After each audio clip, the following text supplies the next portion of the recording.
All right.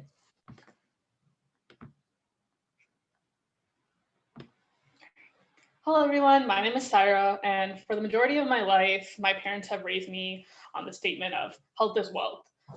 So this comes from like constant unnecessary doctors checkups to like waking up to a green juice. I slowly, like at a young age, realized the importance of like primary prevention, and a big component of like protecting my health as a child was getting the flu shot. So every year before school, it was like mandatory to get the flu shot. And I always knew it was important, but of course there were skeptics. So I wanted to go into like the bigger picture of understanding like the beginnings of the influenza. So today I'm going to discuss about like the history of the flu shot, like what exactly it is and what it aims to do, and its importance in our day-to-day lives. So let's start by rewinding a little bit back in time towards when none of us were born, around the 1900s. So it's hard to determine like when the virus originated, but around 1918 is when we first kind of see like the large spread of like what's called like the H1N1 influenza. So this virus was first spread among like mostly military personnel, which was like made like a big priority in the 1900s, especially in the US. It then spread worldwide towards where it caused 50 million people to die. And that's more than like how many people were affected by the First World War. So this is a pretty drastic event. And given that it was in the beginnings of it and there was not research any conducted, society didn't know how to treat it. So it fell into like non-pharmaceutical approaches in treatment, which basically meant like quarantine and self-isolation, which I think a lot of us are familiar with COVID-19 this year. So fast forward 10 years was when we first saw like the first aims of research to be conducted. A scientist named Wilson Smith went over and conducting influenza on ferrets. So he took swab tests. I think the test was like specifically known as like throat watchings, which I thought was really interesting. So they took swab tests of animals in order to see if the disease was caused like a bacteria or a virus. So the scientists was then able to see like from the experiment that once the ferrets healed from the disease, they were able to produce antibodies and like the disease was contagious. So like from this information, they were able to see that the vaccine would be an effective treatment for influenza. It was also later discovered that influenza had two different strains. So there was like influenza A and influenza B. Given some antibodies from the second virus didn't react like the same way, the ways that the first cases did. So we could determine that there was two different strains. So given that a lot of the cases were like rapidly developing, especially in military, and research was slowly being conducted, we realized how fast that the vaccine needed to be like released to the public.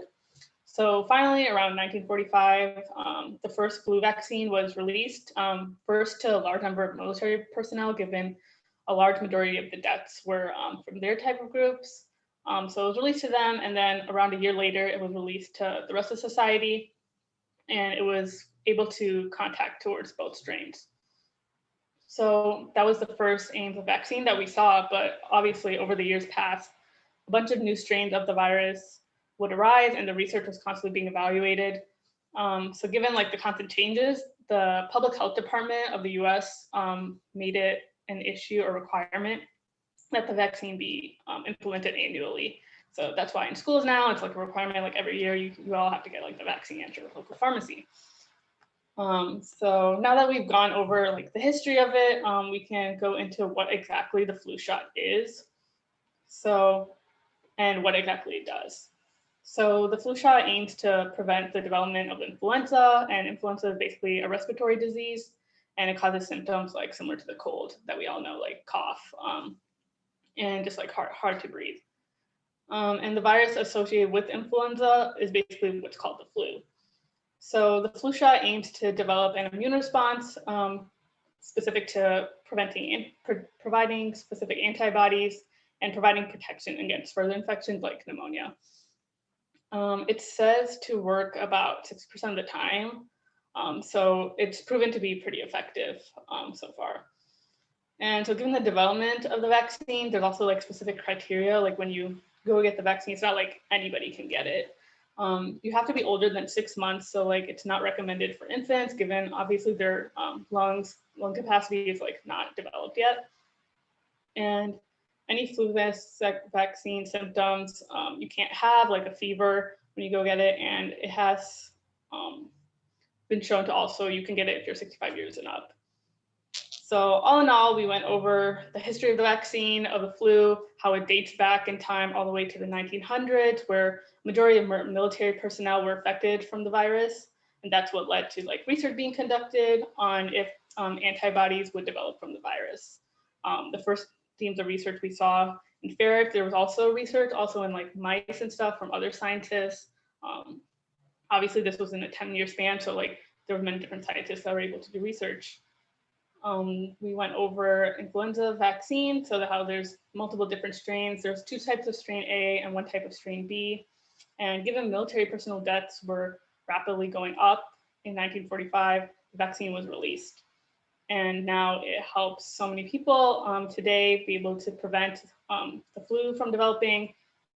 The flu shot is widely available in combating these viruses. Obviously, we've seen in COVID how vaccine is super important, and I highly recommend that all of you go to your local pharmacy and get it, given we've also seen with COVID how much it has helped people. Thank you. Good job. Yeah, that was really good. Thank you. Sorry, I was distracted. The little siren in my town's going off. There's like a tornado. And where are you at? Arcola. Oh Good no. to know. I was distracted because my kid was jumping on the couch right next to me. No, I got like a warning, like the national, because like my phone went off really loud and the siren went off and everything was happening. The sirens went off in our call. That's crazy. Well, Okay, stay good safe. job. I'll let you guys go. Yeah. Yeah, stay safe. Go Yeah, hunker stay safe. down.